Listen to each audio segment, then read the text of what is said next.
ሪኢንካርኔሽን ምን ማለት ነው? በጣም ብዙ የሚባሉ ዓለም አቀፍ ላይ ያሉም ሀገራችን ውስጥም ያሉ ሊቃውንቶች ስለዚህ ጽንሰ ሀሳብ ማውራትና ማንሳት ያዘወትራሉ። ለመሆኑ ሪኢንካርኔሽን ማለት ምን ማለት ነው?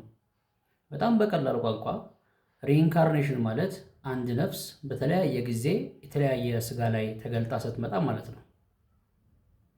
ይህ እንግዲህ በጣም የረቀቀና መንፈሳዊ ሀሳብ ቢመስልም ነገር ግን እየዕለት ሪካርኔት ያደረጉ ነፍሶችን የምናስተናግድ ሰዎች ሞልተናል።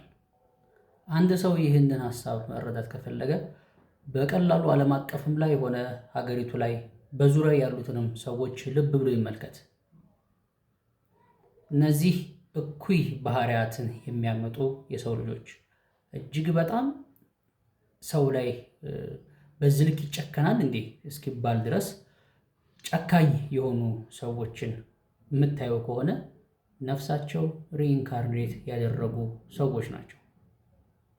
በጣም ቀላሉ ትርጓሜ ይሄ ነው የሪኢንካርኔሽን። ምክንያቱም አንድ ሰው የራሱን ትክክለኛ ነፍስ ሪኢንካርኔት ያላደረገች ነፍስ ከያዘ በዚህ ልክ ለወገኑና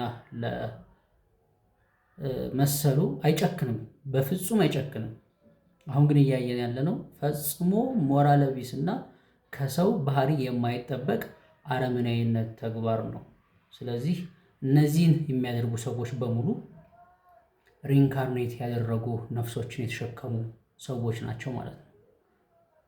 በዚህ በቀላሉ መለየት ይቻላል።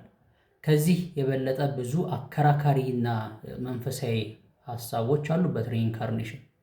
የበለጠ ልሰራላችሁ እችላለሁ፣ ግን ነገሩን አታወሳስቡት። አረመኔና ጨካኝ ሰዎች በበዙበት በዚህ ዓለም ላይ ስለ ሪኢንካርኔሽን ለመረዳት በቂ ናቸው።